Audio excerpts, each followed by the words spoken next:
Hi, folks, and welcome to the Meaningful Money Podcast. This is Season 15, Episode 14.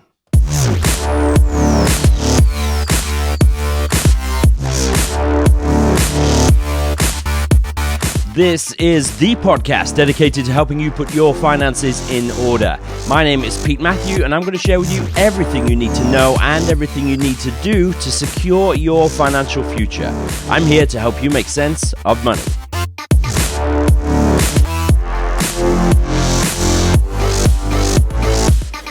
Here we are. Great to have you with me. Thank you so much for joining me. Today I'm speaking for the second time to Barney Whiter, aka the Escape Artist. Now, Barney is the leading voice in the FIRE movement here in UK. That's Financial Independence Retire Early, if you don't know what that means. So I wanted to get his take on working towards financial independence, all the challenges that come with it and the practicalities of it all. It's a great conversation, so stay tuned for that very shortly. After that, I'm going to read a review that's been left, very short one, and talk about what we're going to be discussing next time. But before all of that, remember, this podcast continues to be brought to you with the help of my friends at Seven Investment Management. They've been sponsoring me here since the spring of 2011. Really, really grateful to them for doing so. There's no way I could have built this to what it is without their help. You know, paying for equipment and hosting, all that good stuff. So thank you so much to those guys. Please do check out what they're up to. They're at 7im.co.uk. That's the number 7im.co.uk. And don't forget the Meaningful Money branded self-investment platform that 7im have built. Everything you need to know about that is at meaningfulmoney.tv/podcastinvest. Go check it out. Okay, firstly, those of you that are watching on video, if I just sort of stand on tiptoes here, you can see I'm wearing a What Would Pete Do t-shirt. So back in episode 12, a couple of weeks ago, when talking about sort of dealing with the mental dialogue, particularly about investing and what happens when markets are crashing and all that sort of stuff, or really any financial decision, I suggested that you maybe think about somebody you know who seems to be fairly financially sorted and ask, what would they do in this situation? Would they sell out at the bottom of the market, panic, or would they stay the course? And in a throwaway comment, I said something like, ask yourself, what would Pete do? Now, a couple of days before recording this top and tail of this interview, somebody sent me these What Would Pete Do t-shirts. So I've no idea who they're from because they just came anonymously through the post. So clearly you're listening to the show. So if it's you, please do get in touch. I'd love to say thank you for a very cool thought. So you sent me, I think there's half a dozen of them in lots of different sizes. So maybe you're also saying something about the fact that I need to keep losing weight and go down into the smaller sizes. Who knows? But thank you so much, whoever sent these, wearing it with pride. This is also your last chance pretty much to get email questions in for the season-ending Q&A for this season. So send your questions to season15@meaningfulmoney.tv. Season15@meaningfulmoney.tv. Send them in as soon as you can, and I'll do my best to sort of weave them in to the final episode of this season. Right, I'm going to get straight into it. This interview with Barney is an hour, but it's well worth your time, believe me. Lots of great stuff. So without further ado, here's my conversation with Barney Whiter.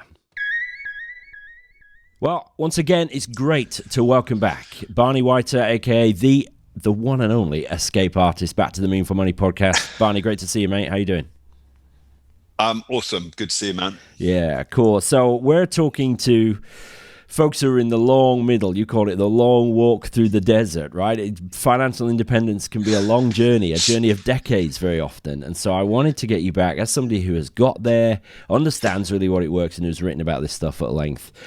Just to ask you a bunch of questions. We've got some listener questions as well a little bit later. So I'm grateful to you for being here, man. So I wonder, can you just give us a sense of your own journey towards financial independence, sort of how long it took, and particularly I want to know, given that it's a long walk, right, whether you ever doubted yourself or lost motivation at any point. Yes. Well, that presupposes I knew where I was going, which I didn't. So it was kind of different back then, he says, sounding like an old git, in the sense that one did not know that there was this thing called financial independence. You didn't have this kind of knowledge base. I had no idea, for example, about the 25 times rule. So I had no clear idea of what the finishing line was. And so I kind of stumbled my way to it, kind of making it up as I went along. And so I wouldn't want to characterize it, my journey, as some kind of smooth, well-planned journey where you just kind of, just a little teeny course correct and we're optimized, with our GPS navigation system. It just wasn't like that. I was kind of stumbling around in the dark. So I laugh when you say, like, did you ever doubt yourself? Did you ever lose motivation? I was like, was there ever a day I didn't? Would be a better question. So how did you deal with that, though? Because, well, you must have come up with some strategies for sort of talking to yourself and dealing with that when it came. Yes. So I think it's different. Everyone's different, okay? Yeah. And some people are naturally predisposed or wired to prioritize and value saving, financial security, and they kind of understand the idea that it would be good to have choices, options, and financial freedom. And if you like, my head start, my advantage was that we talked about this before, I had this kind of very deep-seated fear of homelessness and poverty from my childhood, when my parents borrowed a lot of money and interest rates went to 17%. And so that informed everything that I did. That informed the way that I saw the world, and therefore, that was kind of baked into me, as it were. And so that gives you no shortage of motivation. So fear is the most powerful motivator, as long as you don't become paralyzed and just kind of bury your head in the sand. Fear is a very powerful motivator, and so what I tried to do was channel my motivation, and to convert that energy into action.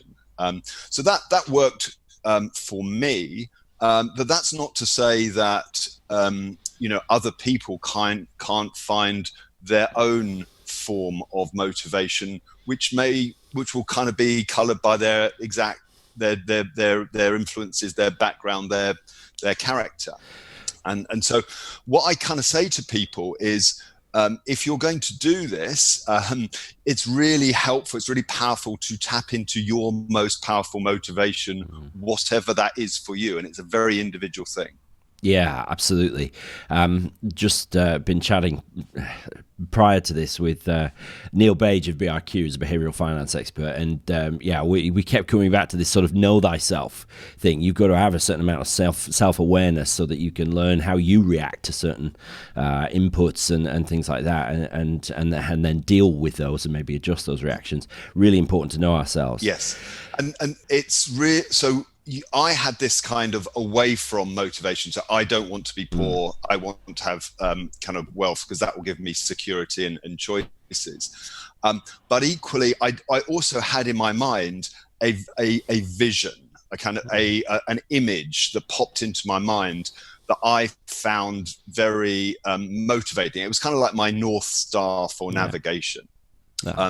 And I know that other people, from talking to other people, I know other people have this. So you don't necessarily need an incredibly detailed plan when you get started. No. But what you do need to get started is just a vision that sustains you. And so, for example, I always had this kind of this little idea, this image in my mind of having a rural small holding, like somewhere in the countryside, where you'd have no mortgage, you'd own the place yourself. Maybe you'd have like a couple of kids kind of running around, kind of happy family life. Yeah. And in that environment, maybe you'd grow some of your own veg or something like that. And in that environment, you wouldn't need like a big expensive lifestyle. You wouldn't need to be kind of, buying lots of stuff or having flash cars. It would just be kind of that kind of simple life. Yeah. So I always had that vision of what would it be like to be free, age 40, living in a small holding with no mortgage and a couple of kids and that kind of happy family life. And that was just a vision. It was a motivator and a vision. And as it turned out, I didn't end up in a small holding. I live in a kind of regular street in a regular house, but it was a vision that intrigued me, and it got me kind of on the path. Also, I've spoken to, as you have, to David Sawyer, for example, who wrote the Reset book, and he's just got a very clear image in his mind, he and his wife, of, oh, what if we were financially independent and we lived in a Andalusian hilltop white village, and so that clarity of vision is really important for getting people started often. Yeah, great advice. Actually, it's important. One of the things that I think people struggle with is putting a number on that, though. So, I mean, how easy is it to do that? I think it's easy to think in pictures, and perhaps slightly less easy to say, okay, well, actually, that is going to cost me X, particularly when you've got time, inflationary factors, and all that sort of stuff. Did you ever think about that sort of stuff, or is it just like, well, I'll kind of know when I get there?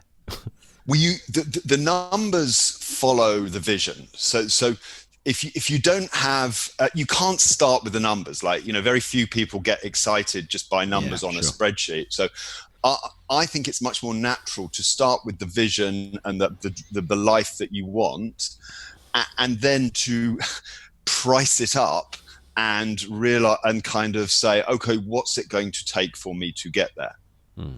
So, for example, when I was young and still training as an accountant in London, in my mind, I had the number of, if I had £100,000 and of pot, and I could earn 10% a year on that, that's £10,000 that I could live off.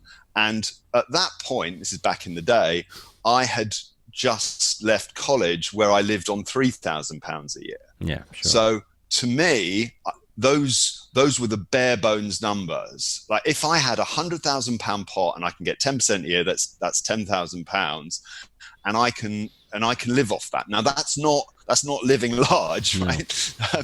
There's not a lot of champagne in that lifestyle, but that's my baseline. And so the process starts of putting numbers to the vision. So is FI a moving target then, or what? Or is it something we can pin down quite easily? Yeah, it is a moving target, because, again, like, back to this kind of 25 times simple rule of thumb, your spending is going to vary quite significantly depending on your life stage and where you are in life. And so in that sense, FI is absolutely a moving target. So, for example, when if you have children and there's a bunch of kind of what I might call setup costs, nice. That maybe you'll pay to have your nursery redecorated. You'll pay for all the the stuff like the pram and the crib, etc. And so at that point in your life, it will feel like FI is receding into the distance. You will feel at points in your life like this is getting harder and harder, and it's actually going further and further away, and I'm going backwards. And in a strict numerical sense, that's absolutely right? Because just putting numbers on, if your spending goes up because you're spending money on the baby,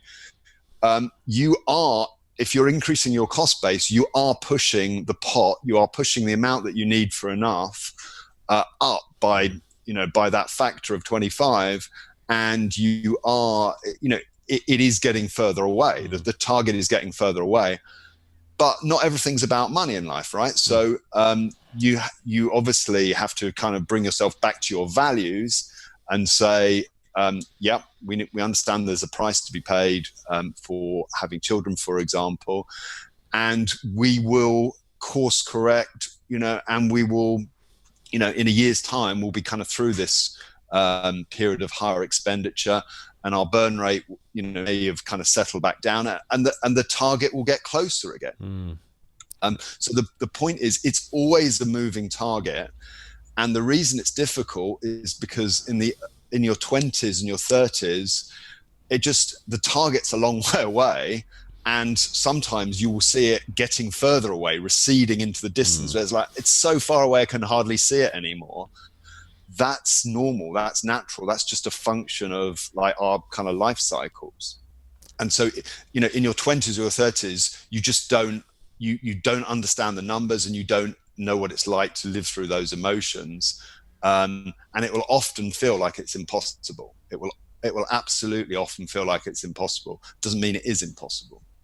Yeah, it's it is a process. A little bit of maths involved, but it's not difficult maths. I've sort of dealt with that earlier on in this season. But sometimes then turning that goal into daily actions, right? It's like, okay, we know now where we've got the vision and we've kind of put some numbers on it. That might be slightly of a moving target, but we kind of know where we're heading. So it's like, what then we need to do now? And what are the main things we need to concentrate on? And conversely, the stuff actually we don't need to worry too much about. Yeah, so back then when I'm having those thoughts about my numbers, so I've got my vision. Okay, I know that's quite a long way off. That's like 20 years off. I've got my base numbers. Like if I've got a pot of 100,000, I can live off 10,000 a year. The numbers are just way off, right? But it's a start. Yeah. What am I actually doing at that point in my life? I'm studying for my accountancy exams, and that is the most important thing at that point in my life. So that was the most important lever to pull. The most important action that I could take was to pass those exams, to establish myself in a career, and to allow my income to increase. Because in my first year at work in London for the world's leading accountancy firm, let me tell you, I earned the princely amount of £12,500 a year.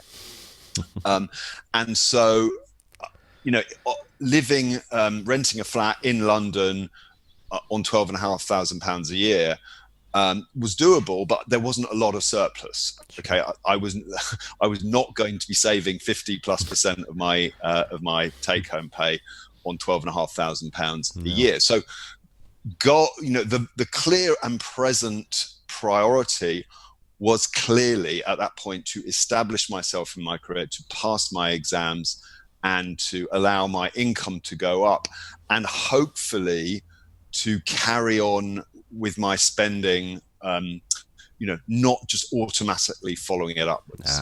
Yeah. That's probably the most insidious thing of all, isn't it? Lifestyle creep. And that's something we have to be absolutely intentional about as our income rises. But I love that, actually, because I kind of almost half expected you to come up with a financial answer to that question. What was the thing we need to do? But actually, for you, it was actually sitting some exams so that you could actually bring some money in. Yeah, I mean, this kind of goes back to what I was kind of saying earlier, which is, this was a real life journey. This is not a textbook journey. I'm just, this is me aged,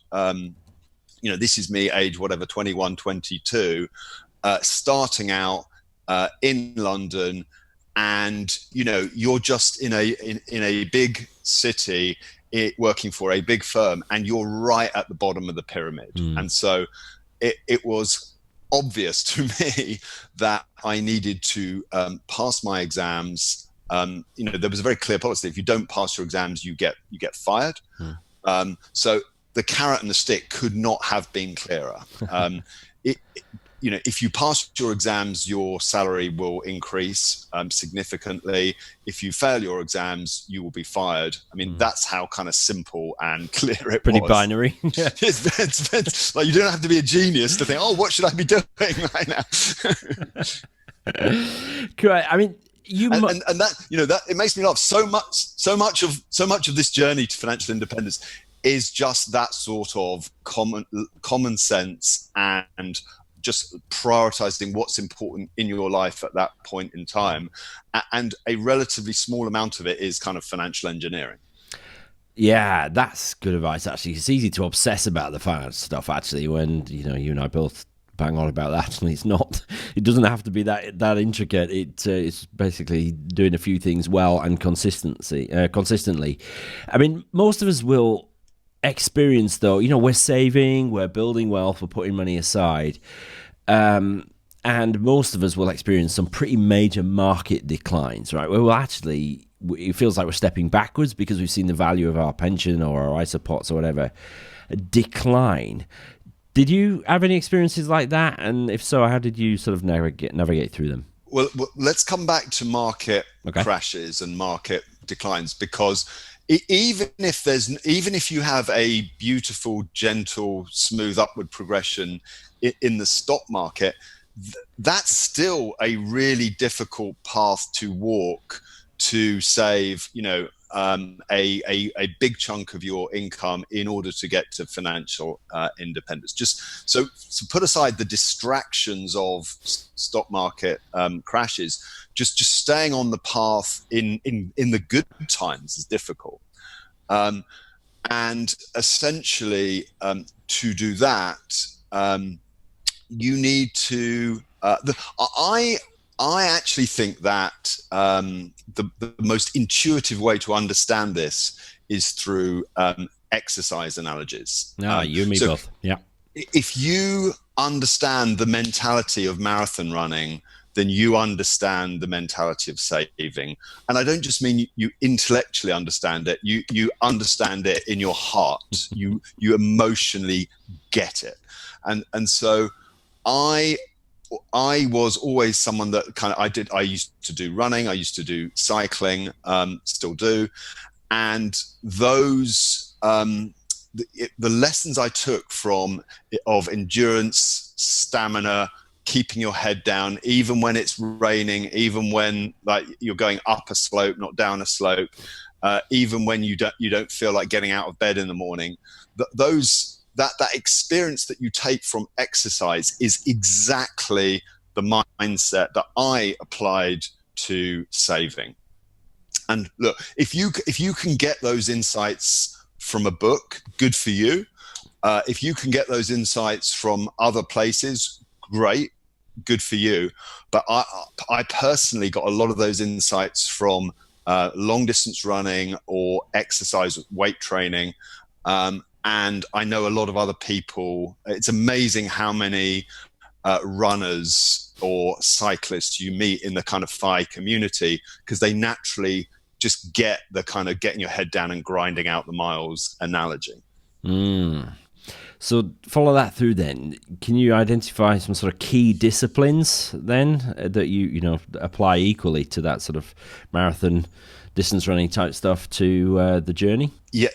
It's pure stoicism. It's the idea that what doesn't kill you makes you stronger. It's the idea of pushing through pain. The idea that in order to get benefits tomorrow, in terms of your fitness, your strength, etc., you must you must pay a price today. You must do the work today to benefit from tomorrow. And so those exercises about when you're new to exercise, it feels like deprivation, or it feels like pain, or it feels like suffering. And then over time, you learn to appreciate the beauty and the pleasure of the discomfort. And you learn to understand that your mind plays tricks with you. So, for example, I used to do rowing, and I realized that when your body is screaming at you, you can't go on. You're finished. You need to just drop by the side of the rowing machine and give up. You're actually about halfway through what your body is capable of. So, in other words, your mind is your mind when we all come into this world. Our mind is the weak link, right? We don't know what we're capable of. Our mind is trying to protect us from.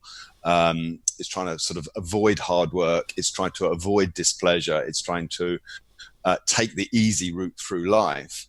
And exercise is just an amazing way to train your mind, and you can apply those lessons to saving and to investing.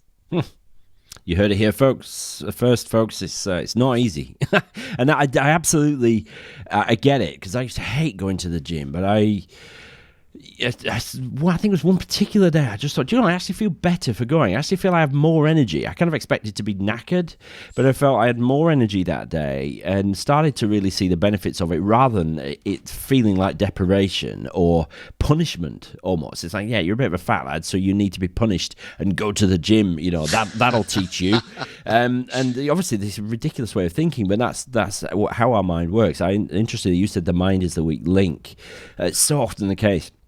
Chatting with Neil Page about the need not only to know ourselves, but to do that so that then we can speak to ourselves rather than listening to that inner voice very often and actually try to enforce objective truth on ourselves. Not easy, but important for sure. Really good point. So you talked about earlier about knowing thyself, and essentially what we have to do, and we find this really difficult to do as human beings, is to have self-awareness and to be able to calibrate, because the potential disadvantage of the marathon runner's mentality, the endurance athlete's mentality, is if taken too far, those people, and I include myself in this, you can come to see yourself as just this machine that you kind of just flog the machine until breaking point. Okay. And you just said something really funny there, which is like, you said something about, oh, you know, get in the gym, fat lad, or something like that.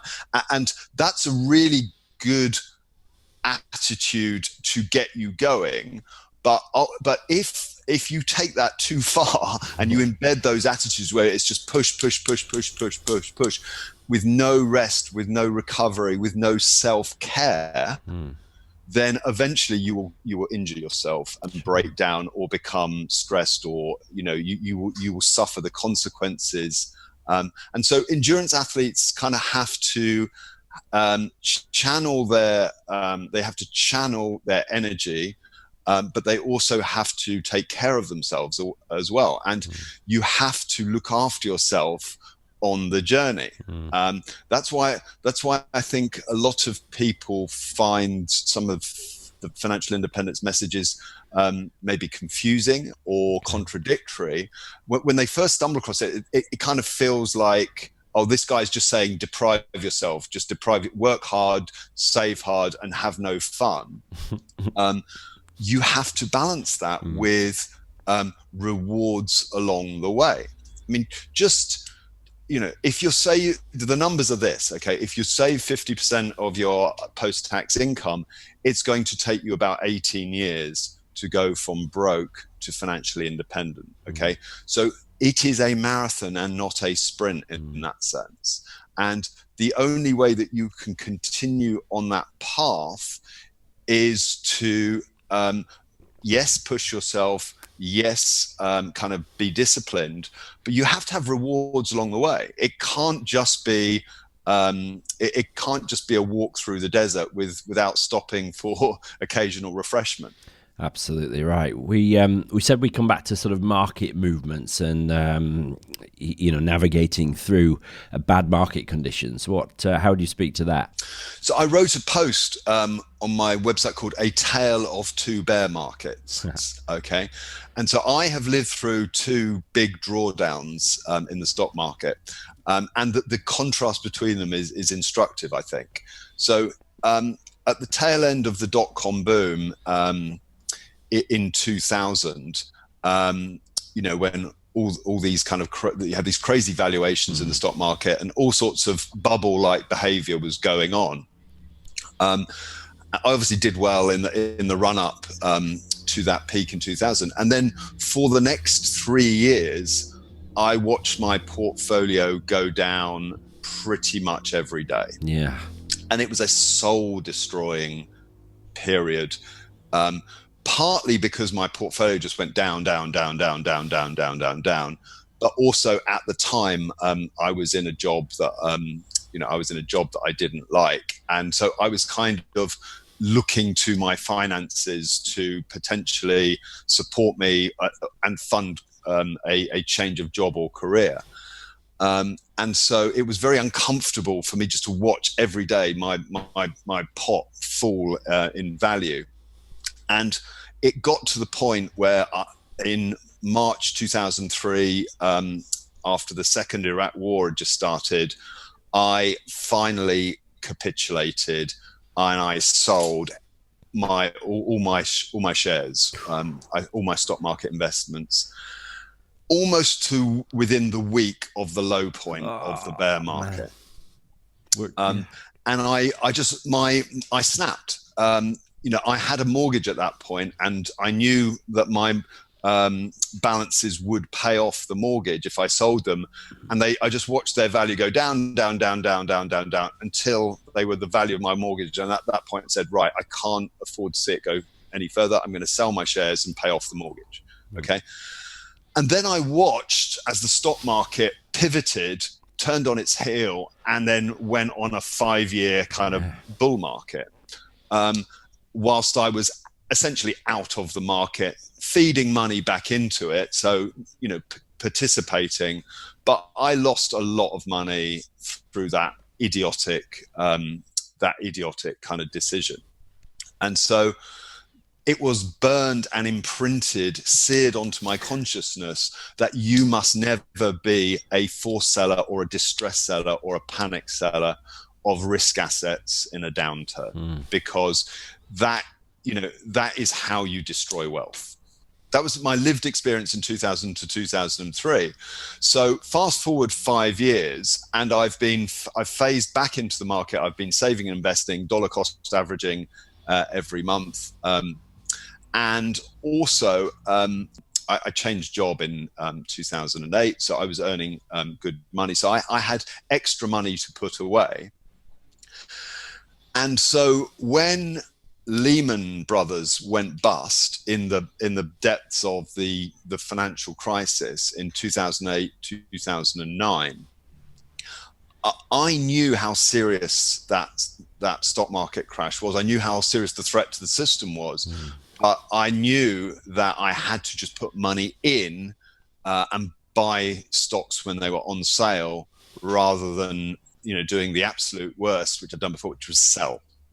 So I essentially, I backed up the truck, right? It's like I looked down all my sofas, like, have I got any money down the back of the sofa? Like, how can I get more money to put into this amazing kind of once in a lifetime or twice in a lifetime bear market opportunity? And in both cases, the stock market lost 50% from peak to trough. In the first one, I was a seller. In the second one, I was a buyer. And that's the difference.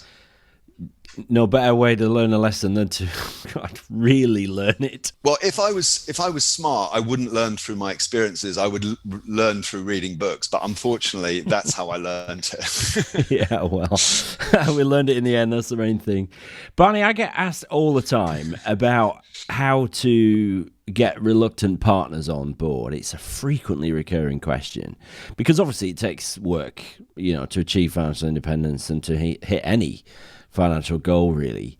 I don't know whether you have experience of this, or whether you can speak to what it takes to get a reluctant partner on board on this journey. Yeah. So remember, I said I'm kind of wired a certain way. I'm kind of wired to want to save. My wife is more of a normal person.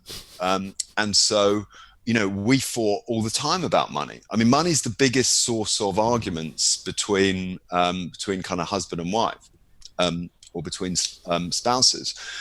And so that's incredibly common. And so the first thing to know is, like, if you're having these debates or these differences of opinion, these arguments with your other half, that's completely normal. That's totally normal, and that's okay.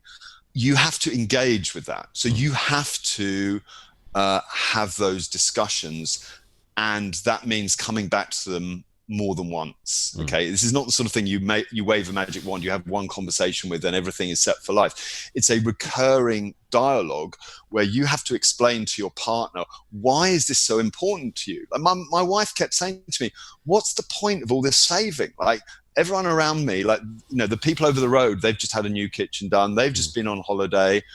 I don't understand. Like, you earn as much as he does. Why can't we have what they've got? So you have to explain your values to your other half, You have to explain your value system. You have to explain that you value freedom, you value experiences more than you value stuff. And a lot of people just shy away from having those really kind of open conversations about, like, where do my views of money come from, what caused them, and what's important to me. And you have to be that means you can't just bury your head under the carpet or bury your head in the sand and ignore conflict. You have to say, look, we disagree on this, and we're going to talk about that. And so I've had any number of arguments with my wife about this stuff. But you kind of have to go through that process. It's kind of back to the endurance analogy. This stuff is not supposed to be easy. Yeah, well, exactly. If it was easy, everybody would do it, wouldn't it? And I mean, some people, actually, I sometimes see couples, and so there are people that are just naturally aligned, and they have money blueprints that are consistent with one another. So they're both savers, for example, and that's great. So for some people, it's easy and effortless. But if it's very common to have a saver and a spender together in a relationship, and those guys need to put themselves in the other person's shoes and understand the value system. Yeah, for sure. I wonder what it's like when you feel like you're on the home straight, right? When you're approaching your target, and how does that feel? And how do you know? Do you just wake up one day and think, actually, I've cracked it? Or is there a sort of glide path into, you hitting your numbers? Can I just go back a moment and just talk about kind of before you hit the final straight, because I talked about an 18-year period at a 50% savings rate. So that's the kind of time frames we're potentially talking about. And one of the things that I think is really powerful is over the course of that time, the idea of controlling your environment, okay? Controlling your own environment. And so if you think about it, at work, we have a limited amount of control over our environment because, for a lot of people, you have to go to an office or a workplace or a factory or whatever. And so you have to spend your time in that place with those people and that environment. But outside of that, we can choose what town we live in, within that town, what street we live in, which friends we hang around with, what hobbies we do, and the people that we're around. We have a lot of control over that environment, and so by controlling that environment, you can make your journey to financial independence a lot easier or a lot harder. We are social animals. So if you live in, for example, Dubai, that's going to be one environment. If you live in Cumbria as a sheep farmer, that's a very different environment. And those two environments are going to influence your spending patterns massively. So if you're somewhere like Dubai or Los Angeles or Esher in Surrey or Cobham, where the kind of Chelsea footballers kind of hang out, you are just seeing spending patterns around you everywhere, and you have a lot of control over what you see and what you experience in that life, and so that idea of controlling your environment and filtering it is really important. And that is one of the reasons I think it's important to filter out harmful external noise. And I personally put into that category the news, and a lot of political discussion. So I made the mistake last night of watching Question Time, and I was just struck by the number of kind of emotional, rhetorical rants about it's impossible to live, it's impossible to save, we're all broke, we're all going to die, et cetera, et cetera. If those messages are being beamed at you on a regular basis, that's going to provoke feelings of kind of it's all pointless, and those messages are so constant, and they're mixed with the messages of advertising, and if you put that together, that's kind of a toxic cocktail of messages for you to be taking into your life. Wise words, man. I've lost count the times you hear, Brexit will be an economic catastrophe.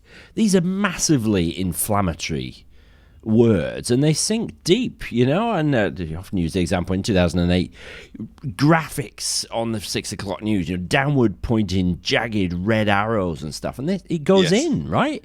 It does. It's really hard. So you process that on an emotional level. Yeah, exactly.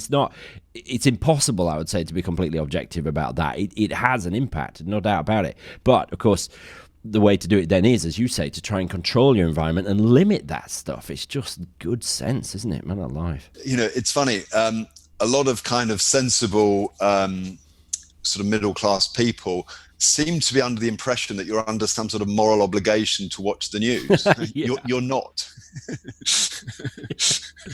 Definitely. Don't watch it while you're having your tea, for God's sake. Yeah, good stuff. So how does it feel when you're on the run-in then? Well, that's a very interesting period because if you understand the numbers, you understand the maths of compound interest. So wealth does not build linearly. Wealth builds exponentially. So you have a J curve effect. So if I'm think back to my example I was saying, when in my first year at work, I'm earning £12,500 a year.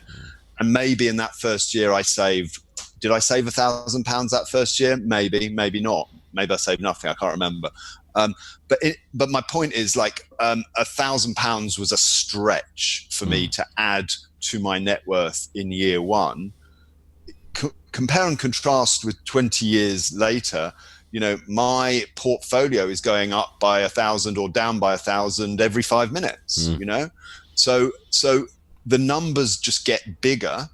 And because of this J curve effect, essentially what you've done is you've gone through kind of 15 years where it felt like not much was happening. And then suddenly the slope kicks up and suddenly the money is just appearing. Yeah, exciting. And it's a very exhilarating time, but you keep kind of, this is too good to be true. This can't be right. Like where have I made a mistake on my spreadsheet? Have I double added 2 lines or something?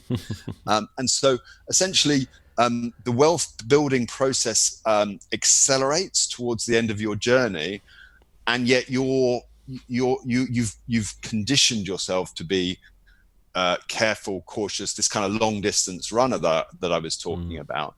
And so you experience kind of a new set of emotions at that time where it's like, wow, my net worth looks like I'm either there or I'm close to getting there, but it feels too good to be true. How interesting. That can't be right.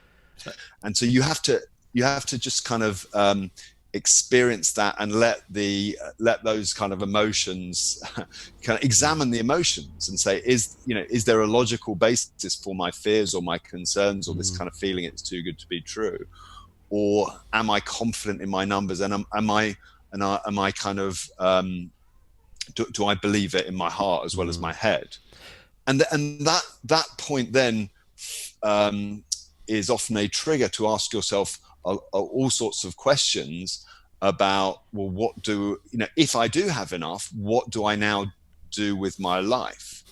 And essentially, that's a question that a lot of people spend a lot of their life avoiding. Yeah, for sure. Because you have to there's some uncomfortable questions or some uncomfortable elements if you dive into looking at yourself and answering that question. In many ways, it's much easier just to be on that journey to financial independence where you're in your routine, you've set your habits, You're up with your alarm clock, go to work, work hard, rinse and repeat the next day, save the money at the end of the month, all good, right?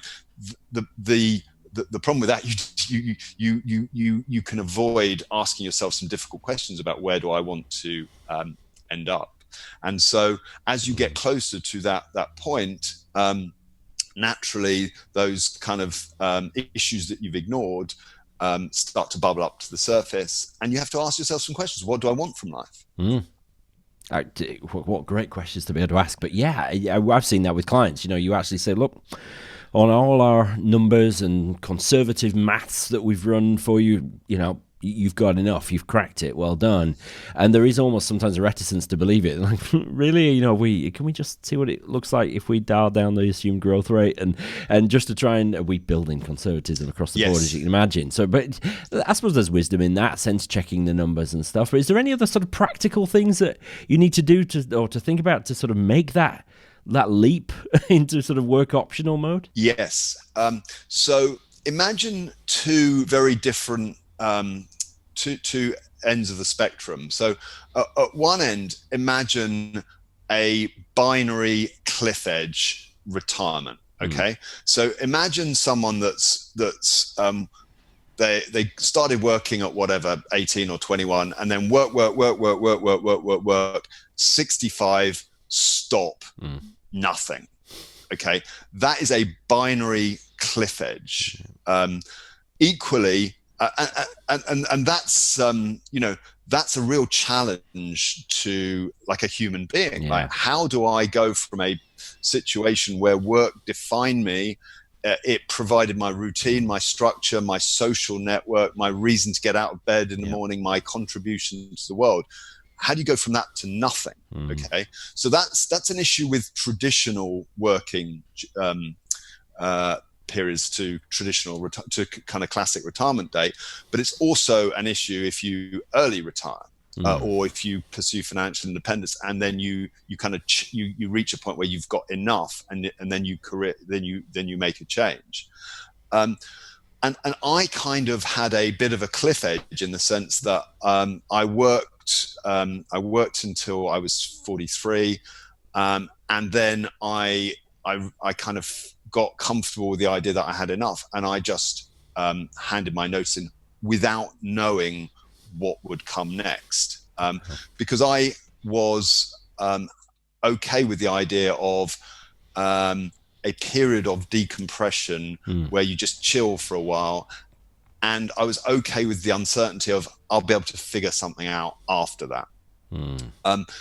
But that can be like a challenge for people. So what I kind of say to when I'm coaching people who are maybe like 2 years off or 3 years off is, why not do it kind of smarter than I did it, and have more of a glide path and have more of a transition to your new world. So that might mean going down from 5 days a week to 4 days a week. It might mean starting to develop a lifestyle business or a side hustle, or whatever you want to call it, but some hobby or some interest or some new career that you can pursue post financial independence. I generally think actually that evolution is better than revolution, and I think that as humans, it's easier and more natural to change over 2 or 3 years and have a kind of a glide path to a new life, rather than that one day you're full-time employed and the next minute you're just playing golf and you've got nothing else to do. Yeah, sometimes I think that way lies an early grave, doesn't it? Very often, particularly for those who are doing it later on, the classic sort of work from 18 to 65 and then stop. I just think that never or rarely ends well in my experience. So that's wise words. So apparently, so a wise person told me that the 2 most dangerous years of a man's life are 0 to 1, in other words, infant mortality, because apparently male babies have worse infant mortality than female babies. Okay. We're weaker. And then the second most dangerous year of a man's life is the year after retirement, because you lose that you lose that reason to exist. You lose that identity if that's how you've come to see yourself. And I've seen some of people have told me about some of the kind of so some of the big law firms or the big accountancy firms, they actually have the data on longevity when the partners, the very kind of driven professional peoples, retire, and it's not pretty. No, yeah, I can imagine actually. The longer I do this, the more I understand that actually the maths, the finance is the easy bit, isn't it? Really, it's the sort of psychology behind all this whole thing, which is really where the depth is. Would you agree? Absolutely, absolutely. It's So for me, I had to. So I kind of just I handed in my notice, and funnily enough, within a few weeks, my employer actually said to me, "Oh, could you do some consulting work for us?" So, without any planning, without any kind of forethought, I actually then did have a little bit of a transition period. Nice. Funnily enough, but then that came to an end, and then I kind of had this decompression period, and I needed to kind of figure out what was next. And I know some people really struggle through that time because it's a sense of it can be a sense of I'm not rooted, I'm not grounded, I don't have where's my North Star now? So important. And you just need that North Star, and it takes a little bit of time to kind of figure out, well, what next? So for example, I'm that was 5 or 6 years ago, and recently I started retraining as a counsellor. Oh, wow. So I've just completed level 1 of Introduction to Counselling, a local college, which I've been studying part time. I didn't have that planned when I quit. It's something that I've kind of got interested in, and I've made it happen a little bit, after a delay. But it's so important to have something to retire to, not just retire away from. For sure. If your concept of fire is just an escape mechanism from your current job, it's a very inefficient escape mechanism, because A, it takes a long time, and B, you're going to need something else to do when you get there.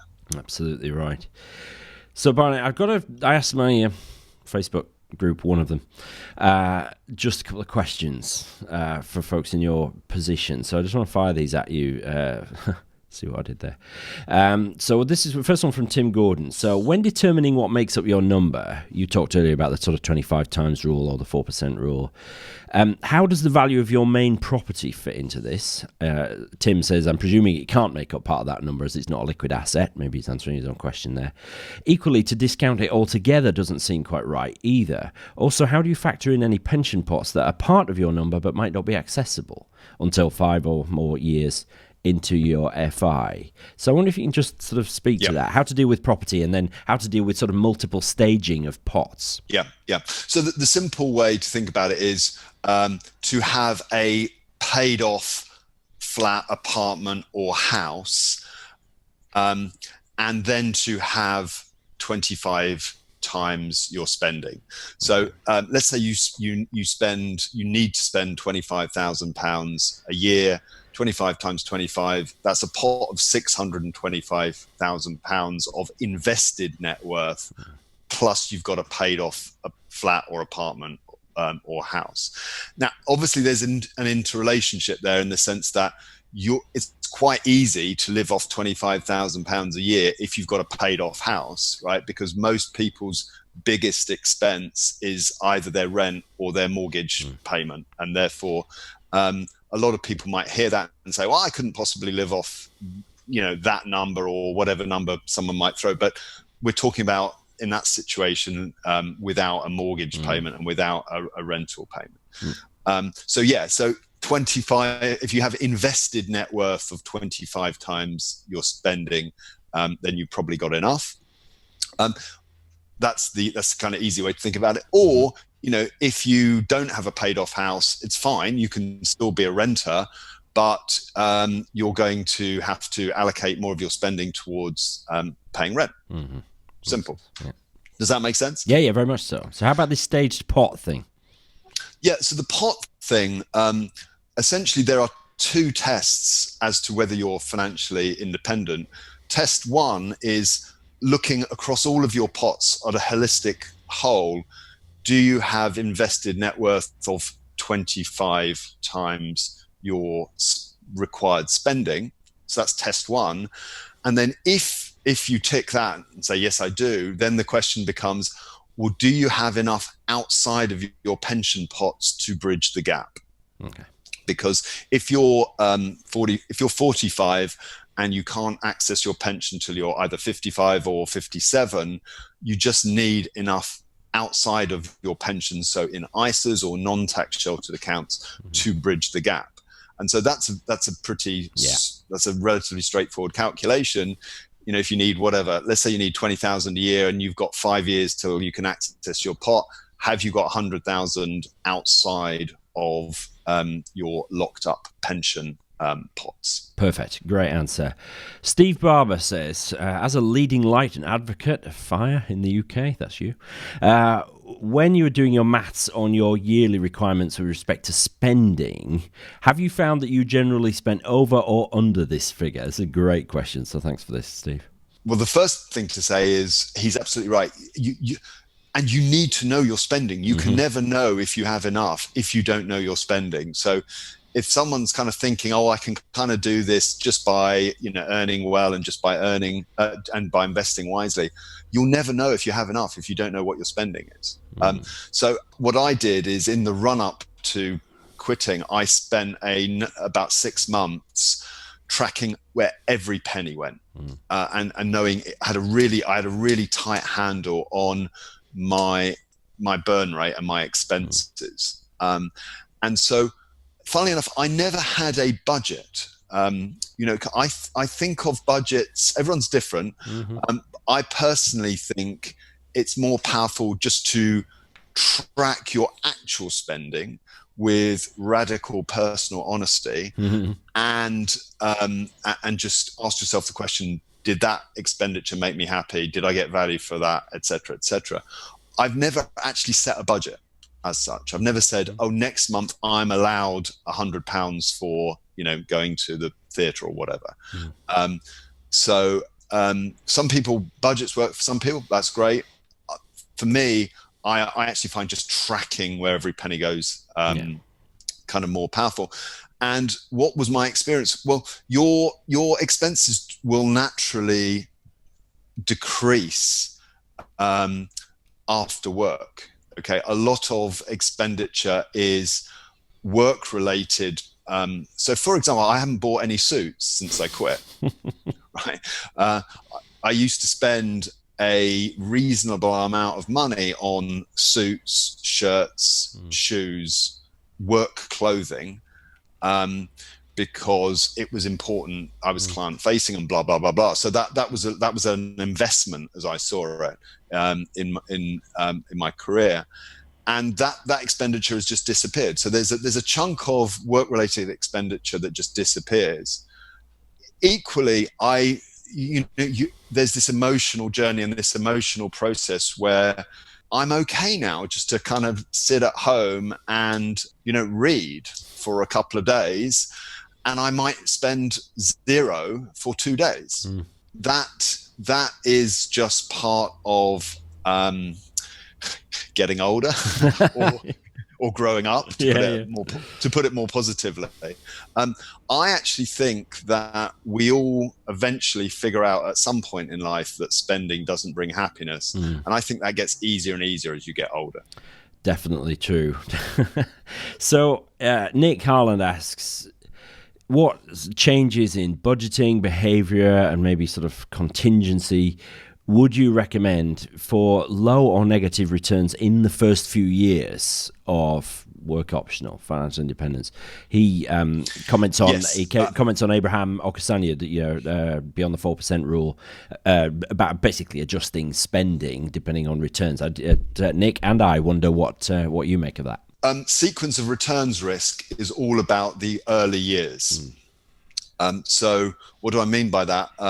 If you're living off a portfolio, if you're drawing down from a portfolio, the risk that you face is all very much in the early years, that there's a market drawdown, let's say the year after you've left work, and you're having to sell too many units in order to fund your expenses, your living costs.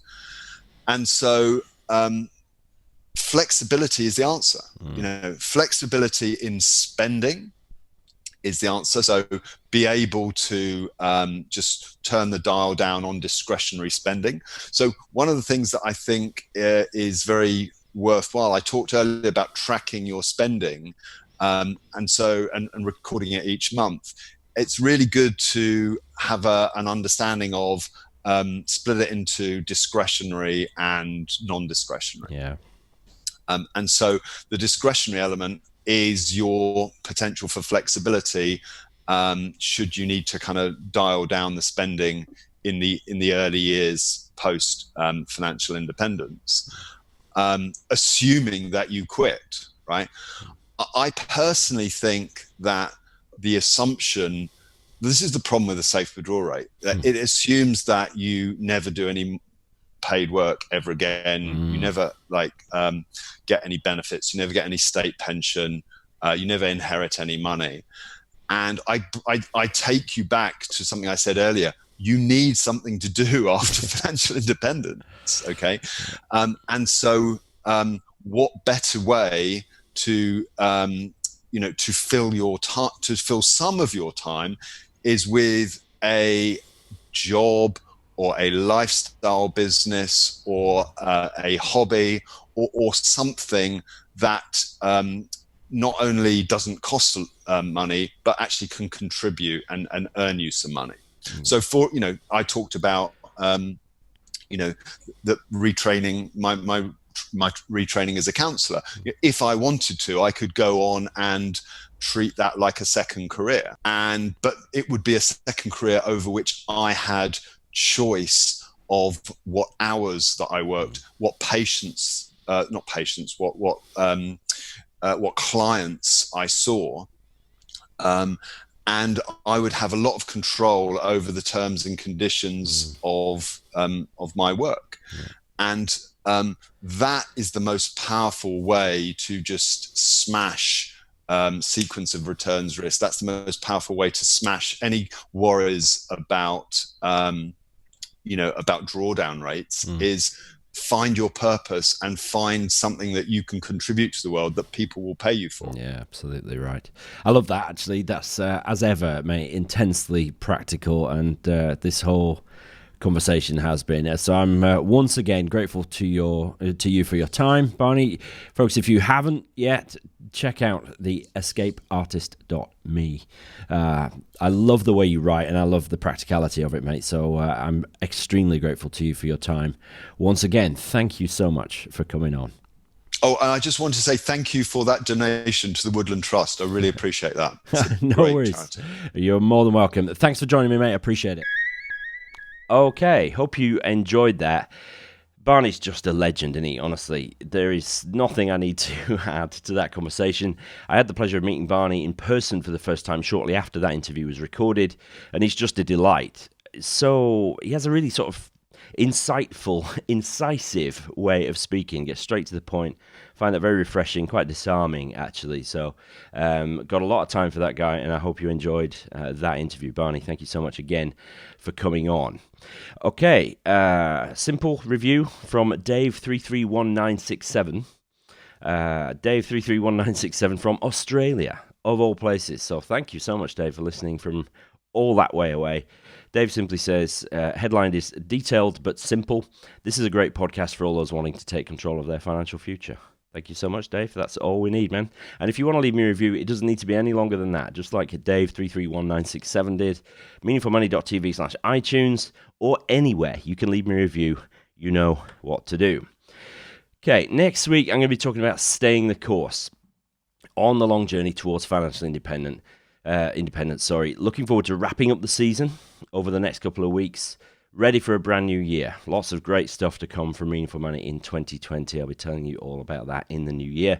So remember, any questions for the season-ending Q&A, season 15 at meaningfulmoney.tv. Okay, any questions particularly for Barney today? On today's show, then go to the show notes for this episode, which I think I forgot to mention at the beginning. meaningfulmoney.tv/PP14. That's for Planning with Purpose. Episode 14. So meaningfulmoney.tv/PP14. That, I think, folks, is it. So my thanks again to Barney. Hope you enjoyed it. Questions at /PP14. And can you believe, dare I say it, it's nearly Christmas, folks. Be ready. Keep those wallets under control. Thanks for watching. I'll speak to you next week.